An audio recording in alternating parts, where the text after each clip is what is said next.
my new neighbor has been messing with my head. The guy moved in late last Saturday night. I know because I woke up near midnight to him ramming his U-Haul into the dumpster outside my bedroom. From my second-story window, I watched as he stepped out to inspect the damage. He was tall, almost as tall as the U-Haul, and when he put his hand on his hip, the gap between his arm and chest must have been big enough to fit a medicine ball. I considered going out to help him, but I really didn't want to open that can of worms. I went back to bed, reassuring myself that he'd probably appreciate my pretending I hadn't seen anything. There was a knock at my door early the next morning, and you can't imagine my surprise when I looked through the peephole to see that same man. Well, from the chest down. I only knew it was the same guy because I recognized the white button down. What the hell was he doing at my door at 6 a.m. on a Sunday morning? Did he see me watching him? Was he mad that I hadn't come out to help? I almost didn't answer, but I knew I'd have to face him eventually. I prepared an excuse before opening the door. He stepped back and released a wide, toothless smile. He looked sick. His skin was grey and his lips were black. He extended his hand and said, "Let's hang out."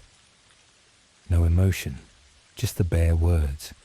Like Google Translate except high-pitched and excited. A happy cartoon character. As a 6-foot-tall man, I craned my neck to look up at him. As I met his gaze, something came over me. A strange pleasure of familiarity, like I was back at my parents' house and my mom was baking cookies. I felt the urge to say yes. Simultaneously, I could appreciate the oddness. I didn't know this guy, even if part of me did somehow. I fought with myself, figuratively stepping in and out of the door as his smile never relented. "Not right now, Mikey," I said. I hesitated, then closed and locked the door. It wasn't until I was back in bed that I realized, how the hell did I know his name? But the memory faded like a dream. At first, I was certain his name was Mikey, but by the time I fell asleep, I was sure that I'd just thrown a random name out. Did I even know a Mikey? I woke up a few hours later and spent the day playing video games and watching Friends. I felt uneasy, but I've always had a bad taste in my mouth when it comes to Sundays.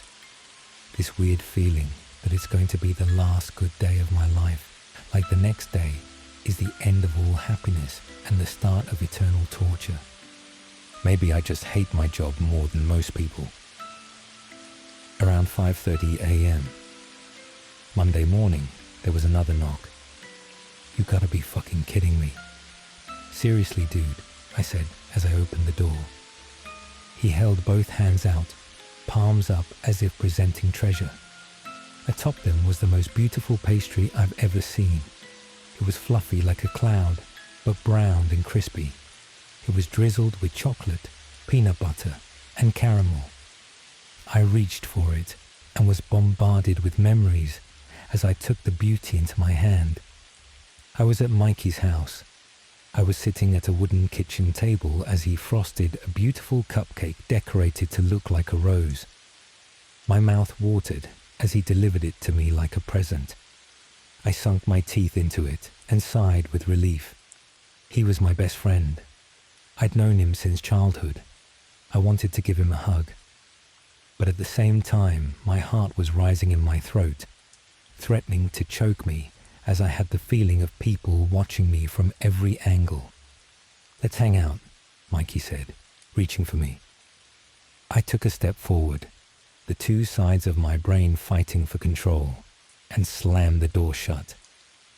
Looking down at my hands, I saw 2 pieces of bread with half a dozen crude slabs of peanut butter and jelly, some on top of the sandwich, some underneath, and some on each side.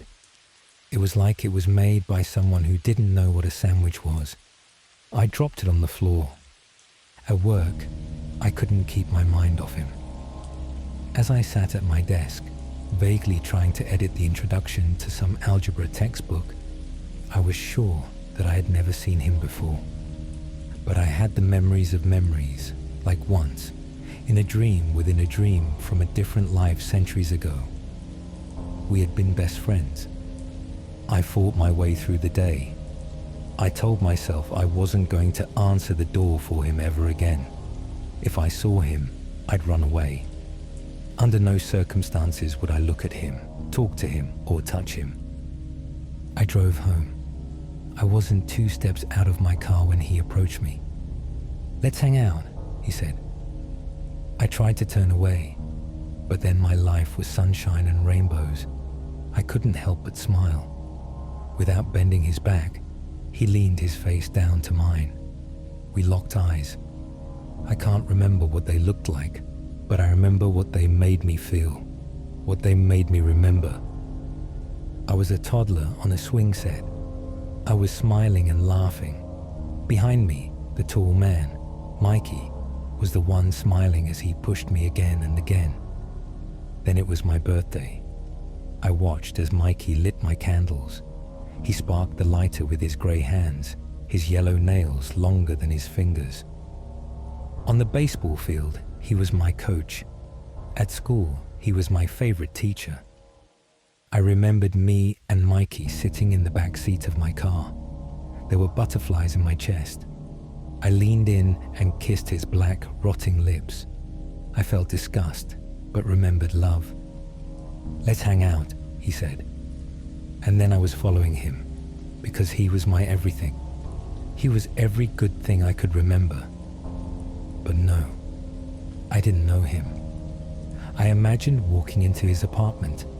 I smiled, then screamed. I wanted to run away, but I'd miss him so much. We walked to his door as my mind screamed for me to run. He was reaching for the knob when some animalistic part of my brain took hold of me. I ran to my apartment and locked the door behind me. When I heard a knock, I grabbed my phone and called the police. I told them there was a guy who kept knocking on my door and wouldn't stop, no matter how many times I told him to go away. I watched from my bedroom window as the officer pulled up. I took a peek through my peephole and saw that Mikey was still there. I sat next to the door and waited. "Tommy, what's going on, man? Long time no see. Let's hang out." "Of course, man. I really can't thank you enough for last time." I looked through the peephole to see them walking away. A door opened and closed. Then I heard screams. I called out of work the next day, and a couple of police officers came by. I told them the truth, minus all the weird stuff. They knocked on every apartment, but nothing ever came of it. I'm pretty sure I heard some happy laughter and sounds of reunion when they knocked on Mikey's door. It's been a week since then, and I haven't left my apartment. I got fired, and I'm starting to run out of food. I know I'll have to leave eventually, but what happens if I run into him? Right now, I'm certain he's dangerous, but what will I think if I see him again? What will I say when he asks me to hang out? What will I remember? What will I do?